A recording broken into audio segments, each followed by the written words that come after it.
LGBTQ community have a lot to be proud of at this year's St. John's Pride Week. Mainstream acceptance and rights for gay and lesbian people are constantly improving.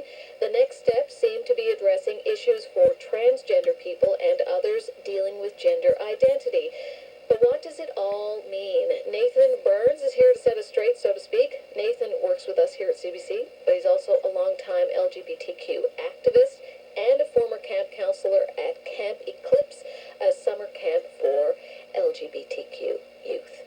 Now, when we talk about the transgender community, Nathan, who exactly are we talking about? Okay, so the transgender community is basically a group of people who are dealing with their gender identity, which basically means that they are trying to find out for themselves and trying to decide where they would go with that in context to their gender. So maybe it's a male who feels that they're actually female, or a female who feels that they're actually male, or even a person who doesn't prescribe to one gender or the other.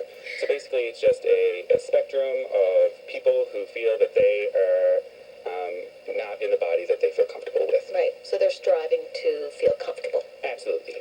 And as we see with Caitlyn Jenner, it can be all ages. Absolutely. It doesn't come from one group or one side or one social economic class of people. It is completely across the board. Just like being gay, it's completely across the board, I guess. You know, it's not a one horse race, if you will. Now, there's lots of terminology, and some of it, if you're not used to it, you don't want to trip over, you don't want to make a fool of yourself, you don't want to make someone uncomfortable. So let's talk about some of the terms. Gender queer. Okay, so that seems like an oxymoron to me. I can see where you'd say that, but actually being genderqueer is, as I was saying before, there are some people who feel that they are male to female, or others that feel that they are female to male. Yep. So that means that they are transitioning from one gender to another. But a genderqueer person doesn't feel they prescribe to either gender identities. So they are more just a person who feels that they could wake up some morning and they're feeling a bit more feminine than usual, or wake up some morning and feel that they're a bit more masculine than usual. Also, it can just be that they don't feel they prescribe to one gender or the other, so they just feel that they are a person and that they don't require any further definition or classification than that. Yeah. They're just happy in the middle. They're just happy to be where they are. Yeah. So how is that different from gender fluid? Or is it very similar? It's very similar, but I think gender fluid is more meant to be that a person is comfortable with representing themselves as either gender versus a person who doesn't classify themselves as a gender. Okay. Now, this is a term that's come up recently for me, cisgender.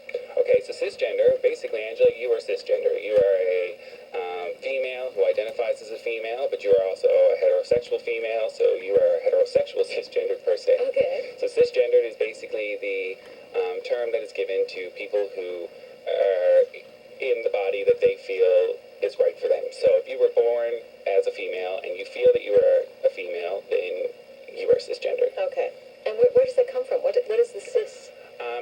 I don't really know the origins of the word, to be completely honest with you, but I do know that it was created in an attempt to not make it feel like if you were trans, you were abnormal. Right. This way it kind of gives you the duality of both sides. So you can be a transgender person or you can be a cisgendered person, and it's not that you are different from everyone else, just that you are a different person in that context.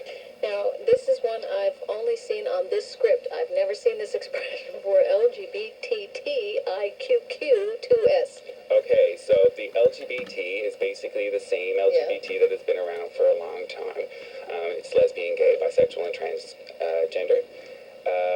The TI, I'm not 100% sure on. The next two are questioning and queer, as far as I know. Okay. And then the 2S is two-spirited. So that is actually, as I've been told by people that I know, is more of a First Nations Aboriginal style of what it is to be a transgendered person.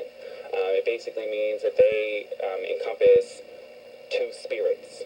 So they are a person who is challenging their gender identity and does so in a way that sometimes requires reassignment, and other times they could just be a genderqueer or gender fluid person.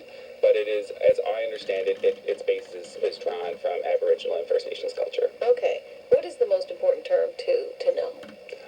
The most important term, I think, To use and to know. To use Susan to know Yeah. is there really isn't an overly important term. I think the best thing to remember if you're trying to communicate with someone from the transgender community is that they're just a person. And so, as a camp counselor, Camp Eclipse, we are often, when we do like pre-training to go to this camp, we're instructed to use non-gender specific terminology. So the way to avoid offending someone is to just not take guesses or to even try to go down that road of where assigning someone a gender identity. You want that person to tell you what they are comfortable with. The other thing about it is as I've often said, in Newfoundland we are very blessed to have had our own terminology where we talk to everybody in different ways. And we're nosy too. I would imagine that causes problems. But words like buddy or my friend or expressions like that, they're very gender inclusive, and Right. so really, if you just want to put it out to someone in a non-gender specific terminology, that's the best way to handle it. I don't think that there's any one particular term that's more important than any of the other ones. What sorts of insensitivities do people of these communities experience when they're talking to people who don't quite understand the nuances? Well, as I said before, there are a lot of people who will try to assess your gender identity from what they see, and that has been an ongoing thing for a long time. Not that people should feel ashamed of that reaction. It's a very ingrained part of our culture, but the reality of it is that we should try and be more inclusive in our thought processes. So instead of trying to assign someone the gender you see them as, you should, or even the sexuality that you see them display, you should allow the person to define themselves.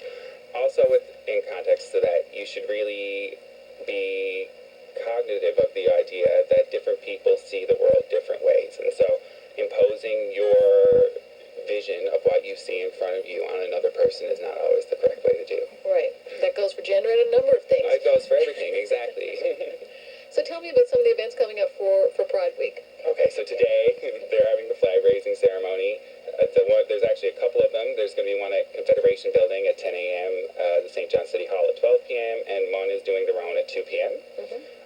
As always, there is going to be a Pride bonfire, which will be tomorrow at Middle Cove Beach. There will be transportation provided from Bitters Graduate Pub at Mon. It starts at 7:30 and will go to 8:30. Buses will be back at around 10:30.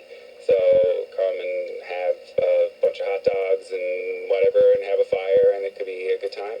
This year also they're having a youth and education day that will culminate into a youth bowling event, which is great. It's great to see that Pride is trying to be inclusive of the younger generations. And outside of that, the Pride Parade is on, and they will be marching through St. John's. All right, thanks, Nathan. Not a problem. And the Pride Parade starts at Kitty Bitty this year and goes in the other direction all the way to City Hall. So thanks to Nathan Barnes. He's an associate producer at CBC and an LGBTQ